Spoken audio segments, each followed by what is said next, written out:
Magandang tanghali po. Oras na para sa maiinit na balita. Sugatan ang isang jeepney driver sa Rizal matapos umanong saksakin ng kanyang pasahero. Ang suspect aminadong hindi nagbayad ng pamasahe pero itinanggi ang pananaksak. Balita hatid ni EJ Gomez. Sa kulungan ang bagsak ng 27 anyos na lalaking ito matapos manaksak umano ng isang jeepney driver na sumita sa kanya dahil sa hindi pagbabayad ng pamasahe. Ayon sa pulisya, nangyari ang insidente sa barangay Santo Domingo, Cainta, Rizal nitong Sabado, September 7, 2024. So itong suspect ay bumaba sa isang jeep na hindi nagbayad ng pamasahe. At napansin siya ng driver and then bumaba rin yung driver at siya ay sinita. And then nagkaroon sila ng mainit na pagtatalo at bumunot ng balisong itong ating suspect na isinaksak nga ron sa ating biktima na jeepney driver. Nagtamo ng sugat sa kanyang kanang braso ang 50 anyos na jeepney driver. Ayon sa pulisya, napagkamalan pang hold-upper ng mga pasahero ang suspect. Kaya sa gitna ng pagtatalo ng driver at suspect, nagbabaan ng ibang pasahero at humingi ng tulong sa mga nagpapatrolyang pulis. Yung mga pasahero na natatakot sa kanya, kasi nga medyo malikot ang galaw niya, mga mata niya malikot. So pinagdududahan siya na akala mang-hold up. Ayon naman sa suspect na si alias Ray Ray, pauwi na siya galing sa inuman sa kanilang trabaho bilang construction worker. Lasing daw siya at nagkamali ng sinakyang jeep. Yung time na po na yun, wallet ko po ay hindi ko po alam kung saan po napunta o ano po. Hindi po ako nakapagbayad po. Ngayon, sinisingit po ako. Sabi ko po, pasensya na po kasi wala po akong may babayad. Nang hindi raw tumigil sa paninita ang driver, tumakbo raw ang suspect. Sa sobrang takot ko po, nanakbo po ulit ako. Nagtago po ako ng mga isang oras po. Tapos lumantad po ulit ako, nakapagpalit po ako ng damit. Hindi raw totoong hold-upper siya at hindi rin daw siya ang nanaksak.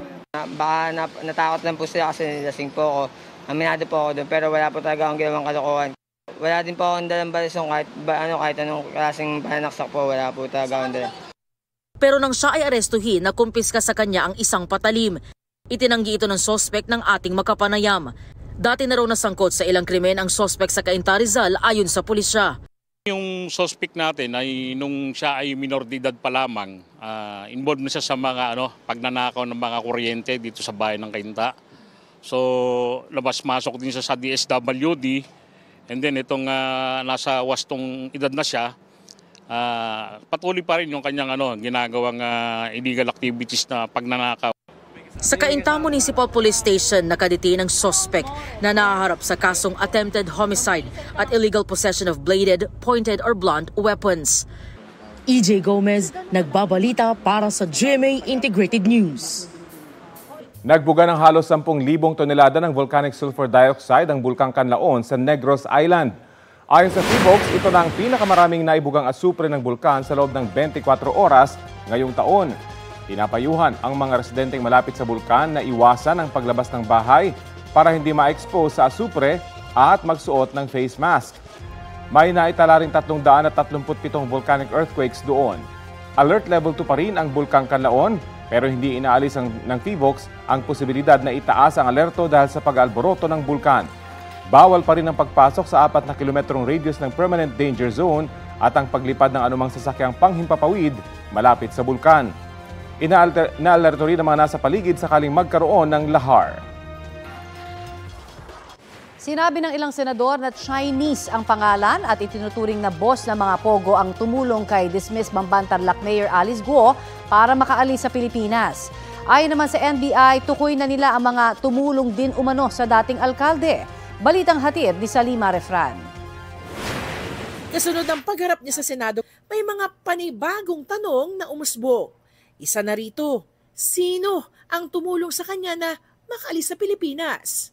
May isinulat si Alice Guo na pangalan sa kapirasong papel sa pagdinig. Why did he or she felicitate your escape? Baka nagigilty na rin po siya. Isa nga nangyayari po ngayon sa akin. Ito bang pangalan na sinulat mo sa papel? Ito ba nagtangka sa buhay mo to? Ito ba yung nagtatangka sa buhay mo? Yeah, nung huli po, hindi po siya exactly, pero meron din po ako nabalitaan. Ano yung mga narinig mo? Sen, I refuse to answer po for my safety po. Hindi isinapubliko ang pangalan.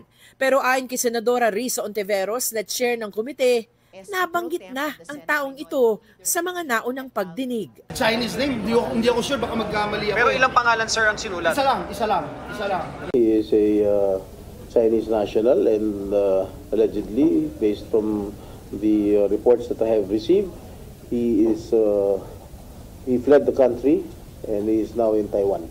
I heard that he is the boss of all the bosses of Pogo. Tingin ng mga senador, may kasabwat na Pinoy si Guo sa pag-alis sa bansa. Tinanong ang PCGIC sa budget hearing, bakit hindi na-intercept ang yating sinakyan ni Guo? In our existing memorandum circular on pre-departure inspection, vessels which are non-common carrier, we are now revising the circular, Your Honor, so the Coast Guard will have role in the enforcement in this kind of vessels, Your Honor. You could have done that even before. It is. Why do we need an Alice Go incident before we can anticipate such a scenario and then cover it? The regulation was made in 2009, and I'm taking my role now to revise it, Your Honor. Maging NBI, hindi naniniwala sa sinasabi ni Guo na walang Pilipinong tumulong sa kanyang umalis ng bansa. Tukoy na raw ng NBI ang ilan sa mga taong tumulong kay Guo. Nung pumutok na ito na connected siya sa Pogo, marami nang umaasist sa kanya, tinutulungan siya, nag-a-advise sa kanya, whatever. Hanggang sa yung tumakas siya, marami, private and public official, tinutulungan siya. Minomonitor din ng NBI ang sinasabing body double ni Alice Guo na posible raw ginawang decoy ni Guo para makaiwas sa huli. Mismong si Guo ang kumumpirmang tao niya ito nang tanungin ng NBI sa Indonesia.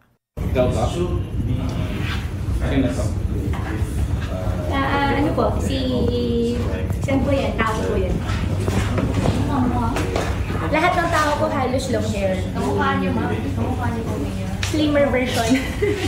During hinahanap namin si Alice Guo, yan ang rabbit namin. Yan ang rabbit. Ang ibig sabihin po ng rabbit, yan yung susundan mo para makuha mo yung principal. So, minomonitor namin yung babae na yan. Kaugnay naman sa kapatid ni Guo na si Wesley. May filler kaming natatanggap. Gusto na rin daw sumuko ni Wesley. Inaantay niya lang daw ang ate niya. Sarima Nefra, nagbabalita para sa GMA Integrated News. Hanggang September 12, pinayagan ng COMELEC si dismissed Mayor Alice Go na maghain ng counter affidavit para sa reklamong material misrepresentation. Kaugnay ito ng umunoy pagsisinungaling ni Go sa kanyang Certificate of Candidacy nang tumakbo siya sa pagkaalkalde sa Bamban Tarlac noong eleksyon 2022. August 13, nag-issue ng subpoena kay Go ang COMELEC at ilang beses nang naurong ang deadline ng pagsusumiti niya ng kanyang counter affidavit dahil sa public holidays at masamang panahon. Ayon sa COMELEC, hindi na sila magbibigay ng extension sa bagong deadline nito.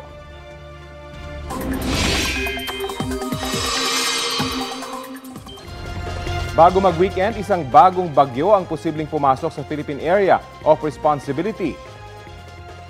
Ayon sa Pag-asa, isa itong tropical storm at may international name na Bebinka.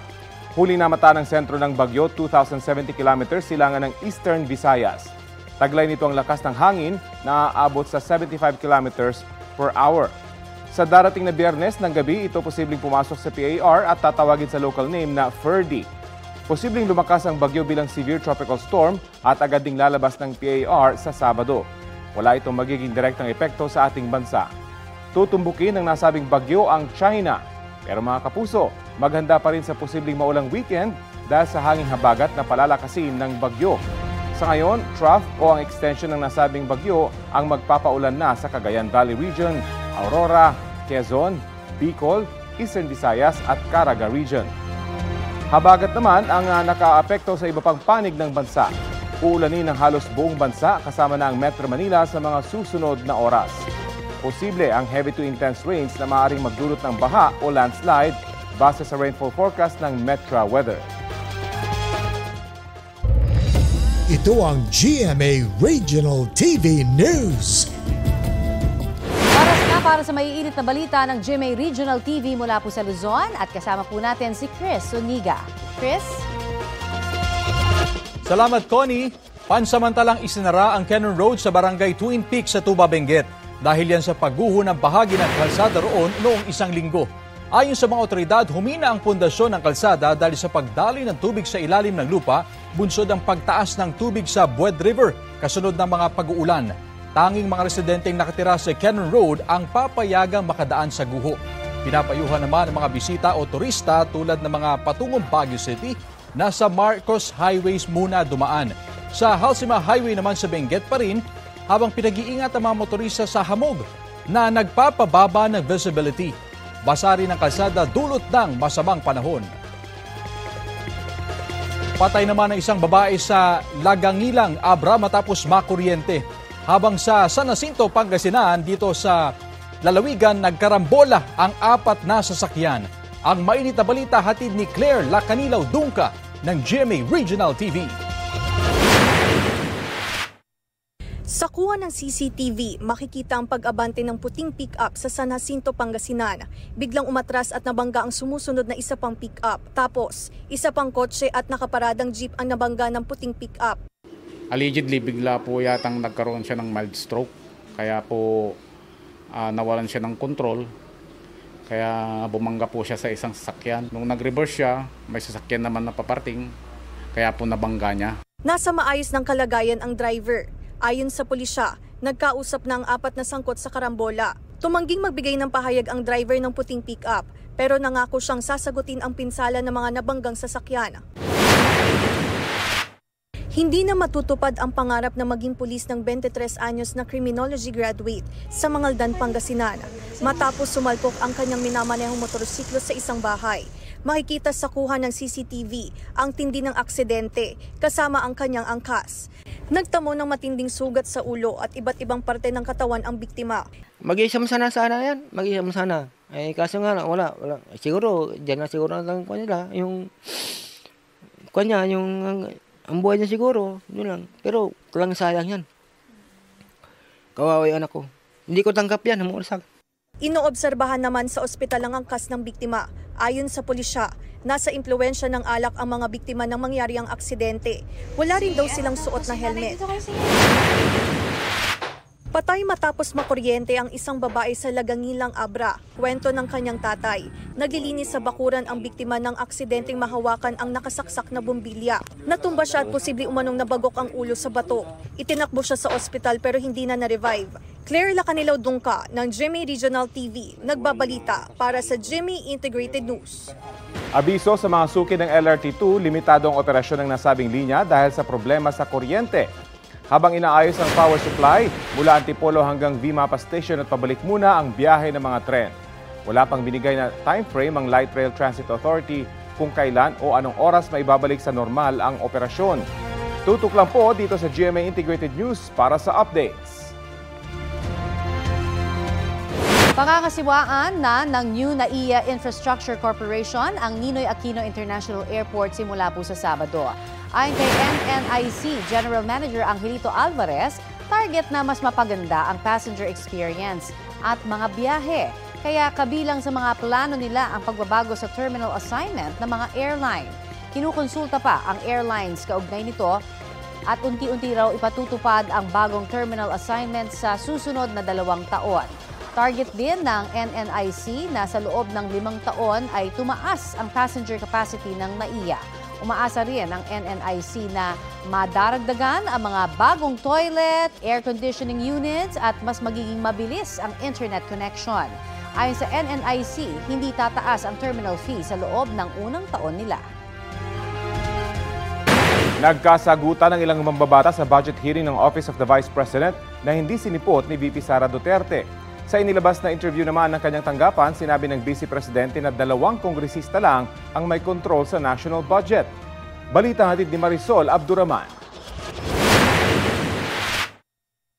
You may not like the person, you may not like her presence here, but you have to respect the office of the Vice President. No-show si Vice President Sara Duterte sa pagpapatuloy ng deliberasyon ng Kamara sa budget ng Office of the Vice President.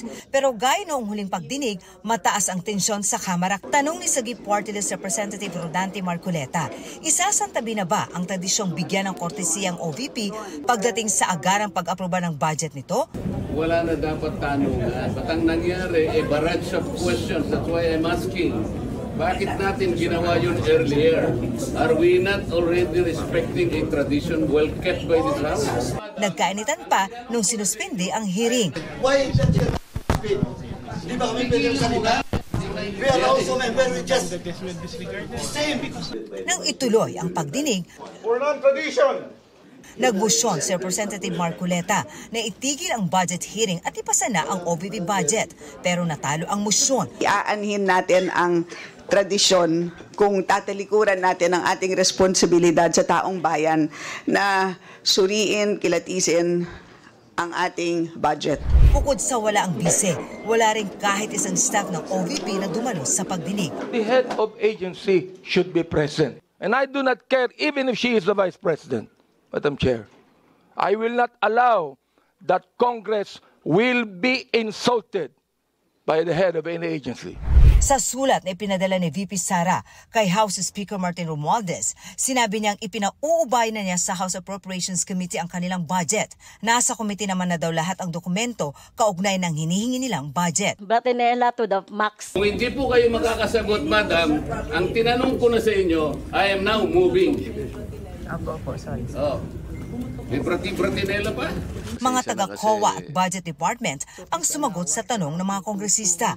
Kabilang ang tungkol sa 53 million pesos na gastos sa taunang renta at gamit ng 12 satellite offices na ipinatayo ng OVP noong 2023. Pati ang mga umunoy pa-expired at hindi na ipamahaging relief goods ng OVP at 65 million pesos na unliquidated na pondo. Not submitted within the time given with the OBP, we will address it or issue a notice of suspension.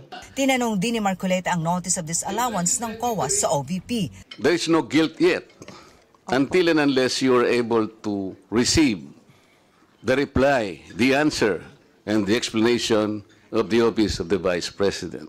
That is correct po. And it Have you received a copy?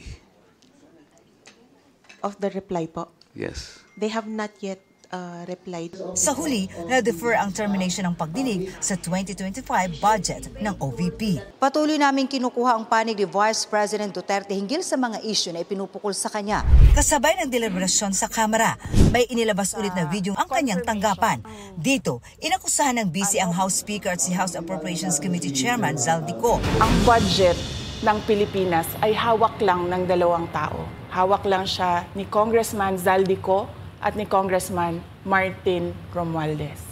Noong 2023 raw, may inaprubuhan na 5 billion pesos na budget sa Department of Education para sa pagpapatayo ng classroom. Nagulat ako kasi merong mga lumapit na miyembro ng House na humihingi. Hinihingi nila yung 5 billion, parte ng 5 billion na budget. Magkano ba ang amin dyan? So sinabi ko, hindi pwede ito. Kasi ang mangyayari nito, hindi magagawa ng Department of Education ang trabaho namin na mag-construct ng classroom. Nang hindi raw siya pumayag, lumobo ang budget sa 15 billion pesos sa aprobadong National Budget o General Appropriations Act. Pero yung idinagdag, yung 10 billion na yon hindi kontrolado ng Department of Education. Controlled yon ni Congressman Zaldico at Congressman Martin Romualdez. Sa taong ito naman, binawasan umano ng Kamara ng 5 billion pesos ang budget para sa classroom repairs ng DepEd at idinagdag sa classroom construction. Pero ayon sa BICE, naglakip ang Kamara ng listahan kung saan itatayo ang mga classroom. Dagdag ko lang yan doon sa confirmation na kinuha nila yung budget ng DepEd at isa yan sa mga rason kung bakit ako nag-resign sa Department of Education. Hindi na ako papayag na sa susunod na taon, ganyan pa rin ang gawin nila at ako yung mananagot sa ginagawa nila. Hiningan namin ng pahayag ang opisina ng Speaker Romualdez, pero wala pa silang pahayag sa ngayon. Si Representative Con naman, tinawag na panluloko ang sinabi ng bise na kontrolado umano nila ni Romualdez ang national budget. Napakalaking pambubudol, ang kala nila ang taong bayan hindi matalino. Matalino po. Sasagutin po natin yan.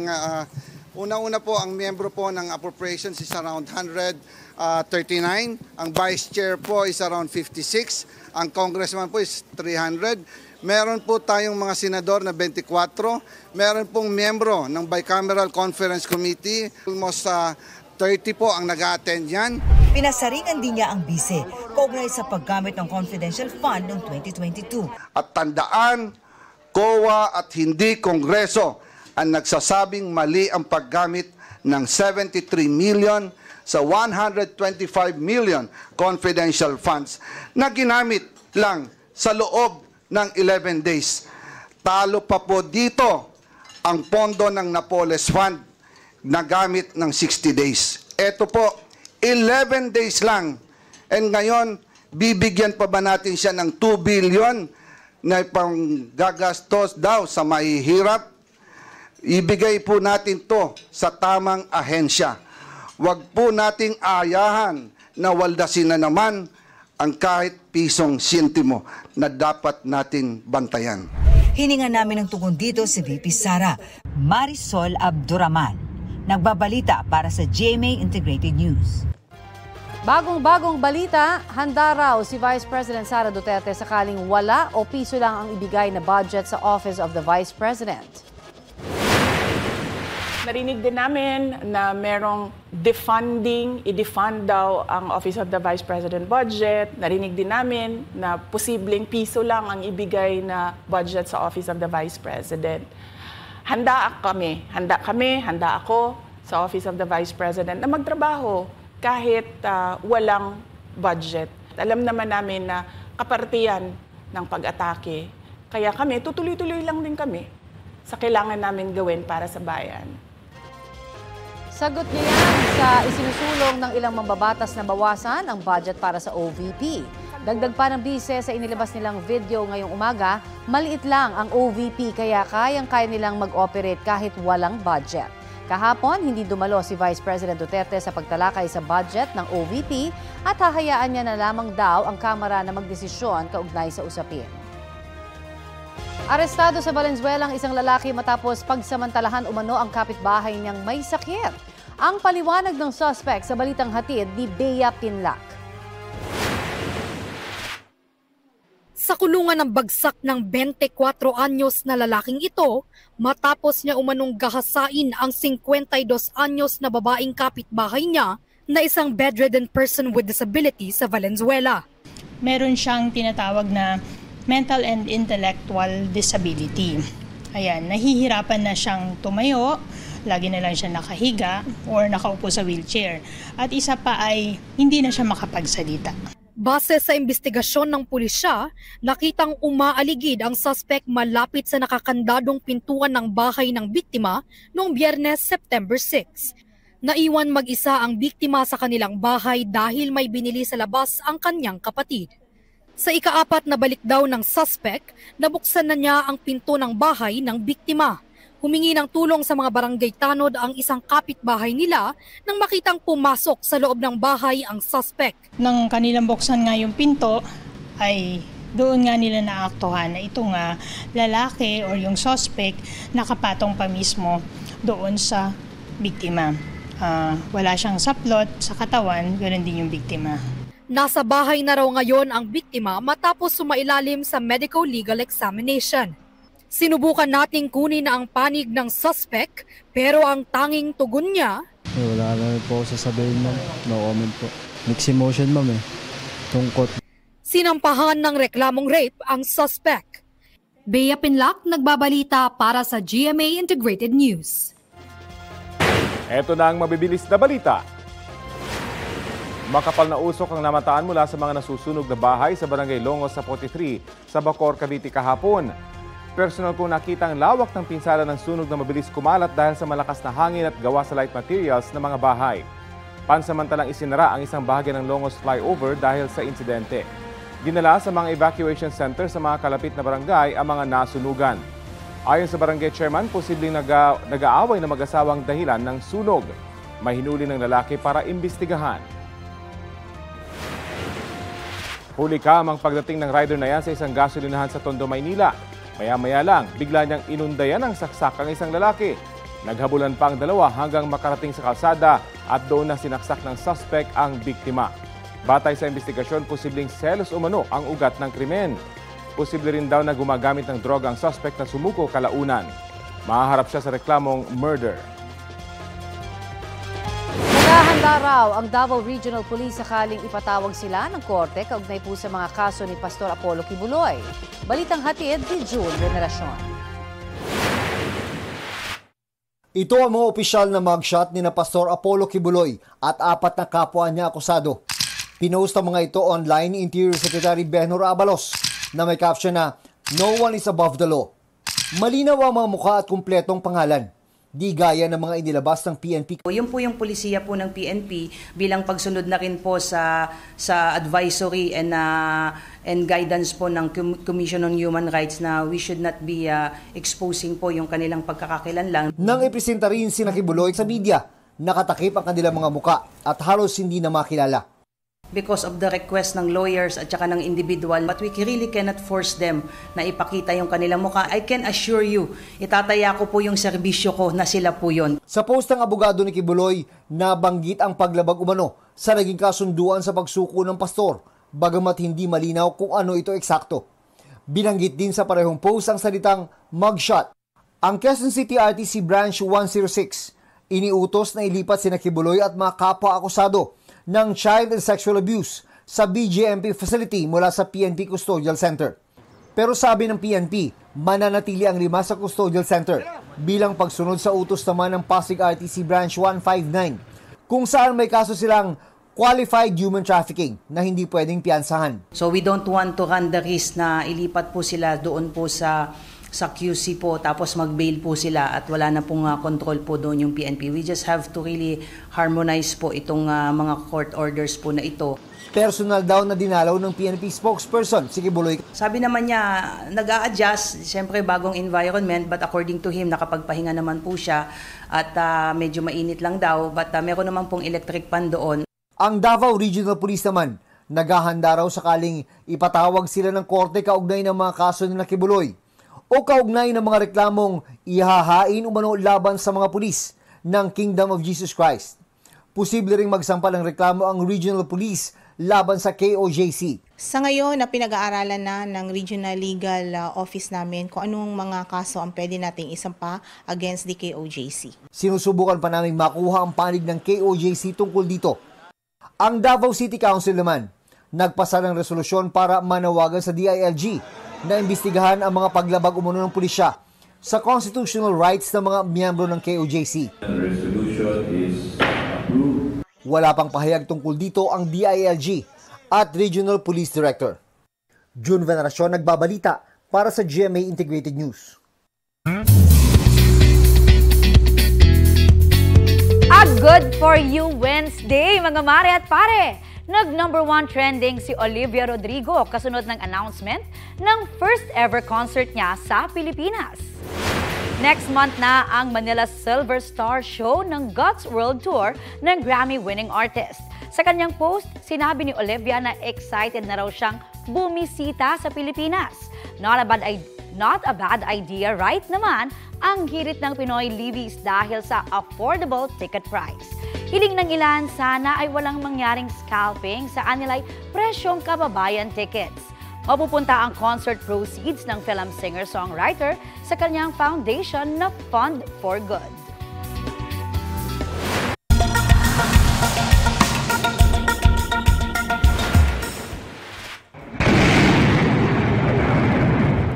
Malakas na pagsabog ang nasaksihan sa isang gusali sa Moscow, Russia matapos tumama roon ang drone strike na galing umano sa Ukraine. Isang naiulat na namatay at 3 ang sugatan. Ayon sa mga otoridad, hindi bababa sa 15 drone strike ang napigil nila. Naantala rin ang 30 flights dahil dyan.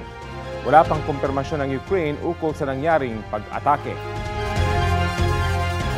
At tayo sa lagay ng panahon. Ngayong may bagong bagyong posibleng pumasok sa Philippine Area of Responsibility. Kausapin po natin si Pag-asa Assistant Weather Services Chief Chris Perez. Magandang umaga at welcome po sa Balitang Hali. Magandang umaga, Connie, at sa lahat po nating mga taga-subaybay. Ano po bang magiging effect nitong aasahan po natin sa bagong bagyo na posible pong pumasok sa PAR natin? Sa ngayon, Connie, wala pa itong direktang epekto sa namang bahagi ng ating bansa. No? Pero habang papalapit yung darating na weekend, inaasahan natin na once na pumasok nga ito sa PAR, sa darating na Friday, actually bukas pa lang inaasahan natin na somehow ay magpapaibayin na ito ng habagat na siya makaka-apekto ng lagay ng panahon dito nga sa may bandang Southern Luzon, Visayas at Mindanao area. Lalo na ngayon paparating na weekend. Alright, posible ho ba tayo makaranas ng mga pag-uulan simula po kaya tomorrow na o bukas po? Sabi nyo, Friday pa naman ang pagpasok nito. Well, kung pag-usapan po natin yung magiging lagay ng panahon dito sa Metro Manila, inaasahan natin na ngayong araw nga maulap, may mga pag-ulan, pero mag-improve naman yung weather natin na bukas hanggang sa Friday. And then possibly sa darating na weekend ay makaranas ulit tayo ng maulap na kalangitan at mga pag-ulan nga, possibly due to the enhanced habagat naman. So again, ito hong weekend, maulan ang ating buong bansa ho ba? Alin ho bang maapektuhang mga lugar? Mas magiging maulan, Connie, itong Southern Luzon, Visayas at Mindanao area dahil inaasahan nga natin na itong bagyo na bibigyan natin ng local name na Ferdy, bagamat tutungo dito sa direksyon patungo sa may bandang Taiwan area, ay posible nga magpaibayan ng habagat, lalo na dito nga sa central at southern part ng ating bansa. Okay. So ngayon darating na weekend, actually bukas pa lang inaasahan nga natin, may mga pag-ulan na sa nakararaming bahagi po ng Visayas at Mindanao area. At habang lumalapit yung weekend, ay posibleng maging mas madalas pa yung pag-ulan. Okay, doon po naman sa bahagi po ng Bulkang Kanlaon, Negros Island, in particular, ano ho ang magiging lagay ng panahon kaya natin doon? Well, sa ngayon, Connie, ang lagay ng panahon dito sa may bandang Negros Island region, so far, inaasahan natin kung magkakaroon ng pag-ulan ay dulot ng mga isolated na thunderstorm, lalo na sa dakong hapon o gabi. No? That is within the next 24-hour period. Pero as the weekend approaches nga, gaya na nabanggit ko, hindi lamang itong Negros Island region, kundi itong ang nakararaming bahagi ng Visayas at Mindanao area ay posibleng makaranas ng mas madalas na maulap na kalangitan at mga mas madalas na pag-ulan na episode. Marami pong salamat sa inyong update sa amin, Pag-asa Assistant Weather Services Chief Chris Perez. Nagdagdag ng ebidensya ang Anti-Money Laundering Council sa isinampang money laundering case laban kay Alice Guo. Ang ilang na-rescue naman sa Pogo Hub sa Porac, Pampanga, iniharap ng Department of Justice. Balita hatid ni Salima Refran. 10 dayuhang biktima ng human trafficking ng Lucky South 99 Pogo sa Porac, Pampanga ang iniharap sa Justice Department. Lahat sila maayos na ang mga itsura at maaliwalas na ang mga muka. Malayong malayo sa kanilang kalagayan nang unang ma-rescue sa na-raid na Pogo noong Hunyo. Kasama ang 4 na Pilipinong staff ng Pogo. Mga testigo sila sa inihaing qualified human trafficking complaint ng PAOK at PNP-CIDG laban kina Cassandra Leong na kinatawan ng Lucky South 99, Ronaldin Baterna na Corporate Secretary, dating Technology and Livelihood Resource Center official Dennis Cunanan at ang 2 big boss ng Pogo na sina Duan Renwu at Zhang Jie. Pati na ang 50 Pinoy at mga dayuhang incorporators, officers at managers ng Lucky South 99 at ng Whirlwind Corporation, ang kumpanyang nagpaupa ng lupa at pasilidad sa Lucky South. Yung Lucky South 99, kaya po notorious yan within the Pogo community is because sila yung pinakamalaking mamimili ng tao. They buy people from yung mga nalululong sa mga casinos. Isa dong Chinese, pinautang ng 450,000 nata, nagmadyong ng 3 gabi, natalo. Noong natalo, hindi na makabayad, diniretso na siya sa Lucky South. Itong union ng Lucky South 99 at ng Whirlwind Corporation, hindi ito pangkaraniwang negosyo. Criminal enterprise to. Criminal enterprise through and through. Wala talagang mabuting ginawa to. Umpisa pa lang, yung ginawa na siya, illegal na ang plano niya. Ang Chinese na si Wu at ang Singaporean na si Zhang ang mga nakuha ng tumutulong sa magkakapatid na Guo at kay Ong sa Singapore at Indonesia. Wala sa reklamong ito si Alice Guo. Pero hindi isinasantabi ng mga otoridad ang posibilidad na mapasama siya sa iba pang reklamo kaugnay ng Lucky South 99. Samantala, 32 kahon ng dokumento ang idinagdag ng Anti-Money Laundering Council sa mga ebidensya sa money laundering cases laban kay Guo. Ipinadala ang mga ito sa Justice Department. Bukod sa 87 counts sa money laundering, nahaharap rin si Guo sa mga reklamong qualified human trafficking at tax evasion dito sa Department of Justice. Iba pa yan sa mga kasong kinakaharap sa Tarlac RTC, Manila RTC at sa Comelec. Ang Tarlac RTC Branch 109 kung saan dinidinig ang mga kasong graft ng dating mayor, sumula kay Senador Risa Ontiveros. Pagtitiyak itong padadaluhin si Guo sa mga pagdinig ng Senado basta't hindi ito sasabay sa mga pagdinig ng Korte. Sarima Refra, nagbabalita para sa GMA Integrated News. Ito ang GMA Regional TV News. Ihahatid na ng GMA Regional TV ang maiinit na balita mula sa Visayas at Mindanao kasama si Cecil Kibod Castro. Cecil? Salamat, Rafi. Nahulog sa bukas na drainage ang isang batang lalaki sa Iloilo City. May nahulikam naman na pagtangay ng motorsiklo sa Bacolod City. Ang maiinit na balita hatid ni Zen Kilantang Sasa ng GMA Regional TV. Ipinarada ng isang lalaki ang kanyang motorsiklo sa Government Center Ground sa Bacolod City. Papasok na siya sa trabaho. Ilang minuto lang, lumapit at sinakyan ang motorsiklo ng isa pang lalaki hanggang mapaandar niya ito. Ayon sa may-ari, nakalimutan niya ang susi na nakakabit sa motorsiklo dahil sa sobrang antok. 2 years na nga bayad ko. Muna subong commute na lang ako subong eh. Huwag mo tamay mo. Pwede man kong isurrender, lang bilin niya lang labis kandi na sa'yo mga gano'n ya. Okay, lang biskan cellphone na lang itong iya. Ginambisigahan pa rin naman, kami nakuha kami nga CCTV, nga ginastudyohan ko pa. Nalantaw naman nga kung ano gigla, kung gikarnapin nila. Sa Barotac, Nuevo Iloilo, tinangay rin ang isang motorsiklong nakapark sa gilid ng kalsada. Nakalak daw ito at dala rin ng may-ari ang susi ng motorsiklo. Mga expert na magnanakaw ng motor dahil wala naman yung susi, walang susi na iniwan dun sa motor, makuha pa rin. May persons of interest na ang pulisya. Nagtamo ng sugat sa ulo ang 5 taong gulang na bata sa Barangay Lapuz Norte sa Iloilo City matapos mahulog sa bukas na drainage. Ayon sa ina ng bata, tumatakbo ang anak niya sa labas ng kanilang bahay at hindi napansin ang drainage dahil madilim. Basta magkuha sa bata ko sa iya, ang tiil niya, ang ulo niya sa dalom na mo, ang tiil niya sa babaw, ginhunos, ginasa sa bata ko. Damo siya dugo, may mga pilas pa sa gani diri sa ulo. Hibi na lang sa kay siguro. Oo, kay siguro sakit na ginapilas siya. Dinala na sa ospital ang bata para matingnan. Ayon sa ina ng bata, mag-iisang taon nang walang takip ang drainage. Nasemento na at naisara ang nasirang bahagi ng drainage. Tumaob ang isang kotse sa National Highway sa Talisay, Cebu. Ayon sa investigasyon ng Traffic Management, bumangga sa railing ng tulay at bumaligtad. Sugatan ng 6 na sakay ng kotse.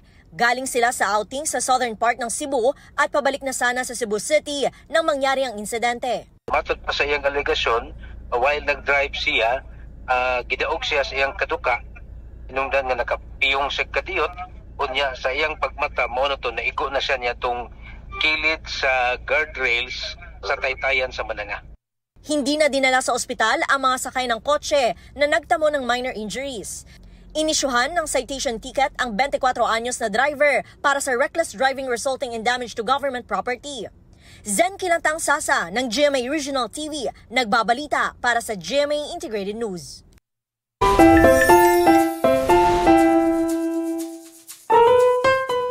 Feel-good na balita naman, tampok ang isang school lesson sa Romblon. Watch this. Si tatay ang hali? Si nanay naman ang ibon. Ang pagtuturo tungkol sa family nakaluan yata ng comedy.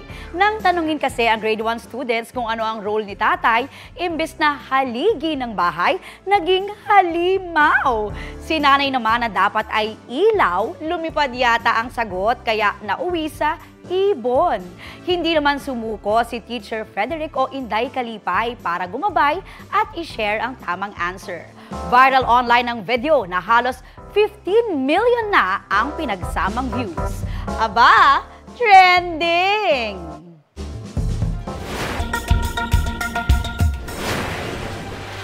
Gamit ang mga saan ng puno, panay ang hampas ng mga residenteng yan sa Peru para subukang kontrolin ng wildfire. Sa report ng local media, isa na ang nasawi dahil sa mga sunog. 16 naman ang nalason dahil sa nalanghap na usok.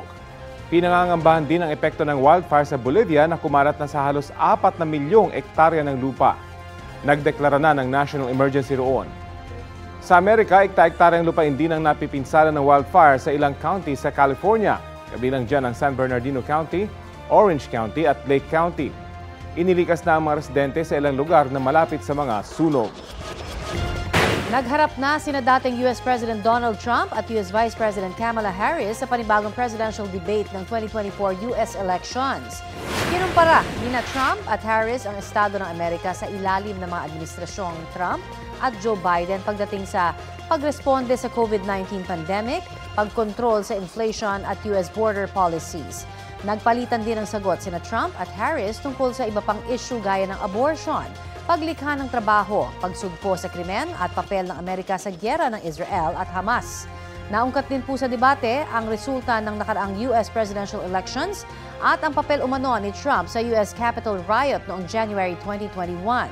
Itong unang beses na nagharap sa debate sina Trump at Harris matapos umatras ni Biden sa presidential race noong Hunyo.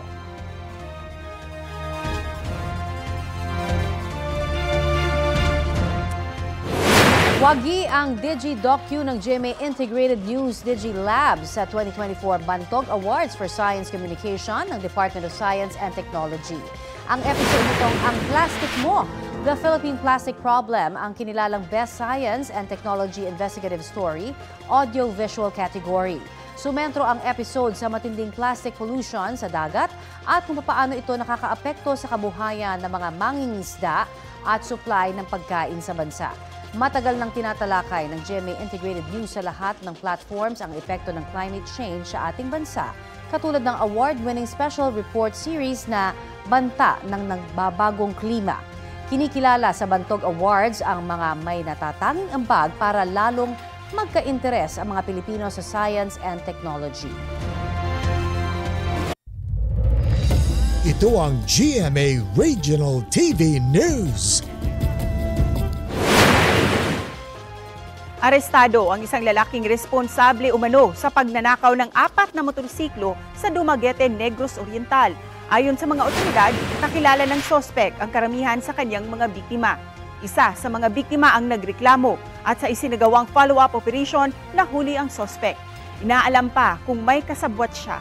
Wala namang pahayag ang sospek. Iniimbestigahan din ang mga taong bumili sa nakaw ng mga motorsiklo. Sumuko sa National Bureau of Investigation NCR si dating Iloilo City Mayor Jed Patrick Mabilog na nasa self-imposed exile abroad. Ayon kay NBI Director Jaime Santiago, sumuko si Mabilog sa NAIA Terminal 3 sa Pasay kahapon. Noong 2017, umalis sa bansa si Mabilog matapos siyang idawit ni dating Pangulong Rodrigo Duterte sa drug matrix.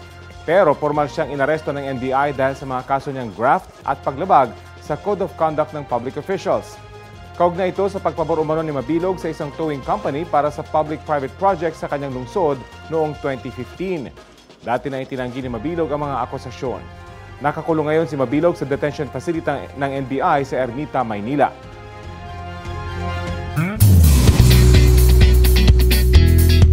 Mga mare at pare, ano kaya ang say ni Gabby Garcia matapos siyang ma-name drop ng Ruru Madrid ka-lookalike contestant sa It's Showtime? Lang si ka-lookalike. I'm happy for both Bianca and Ruru naman talaga. And it's nice to see them happy din together.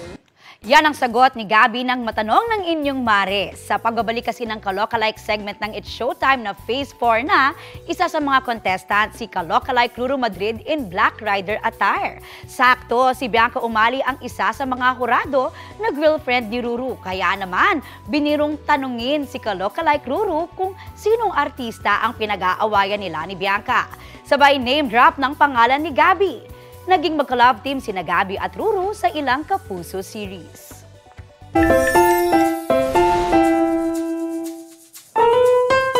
From Binyan, Laguna ang nasa spotlight ngayong Miyerkules. Batang lalaki na very mature sa kanyang wisdom. Heto raw ang patunay riyan. Gusto ko po, kausapin niyo po ako bago pa kayo magkayit. Dapat po, ang nanay at tatay, kakausapin po yung mga anak niya. Yan ang eksena matapos mapagsabihan ang nooy 3 years old na si Nick Hemnan dahil sa slight na kakulitan. Imbes na mag-tantrums, sa pakikinig sa paalala ng kanyang mga magulang. Malambing din ang bata habang ipinapaliwanag ang kanyang side, kaya ang netizens hanga sa gentle parenting ni na mommy at daddy at sa pagiging vocal ni baby. Ang sweet moment, 1 million na ang views. Deserve maging trending! Ito po ang Balitang Hali. Bahagi po kami ng mas malaking misyon. Ako po si Connie Season. Rafi Tima po. Kasama nyo rin po ako, Aubrey Carampel. Para sa mas malawak na paglilingkod sa bayan. Mula sa GMA Integrated News, ang News Authority ng Filipino.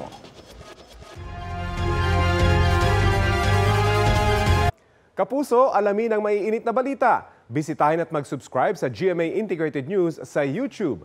Sa mga kapuso abroad, samahan nyo kami sa GMA Pinoy TV at sa www.gmanews.tv.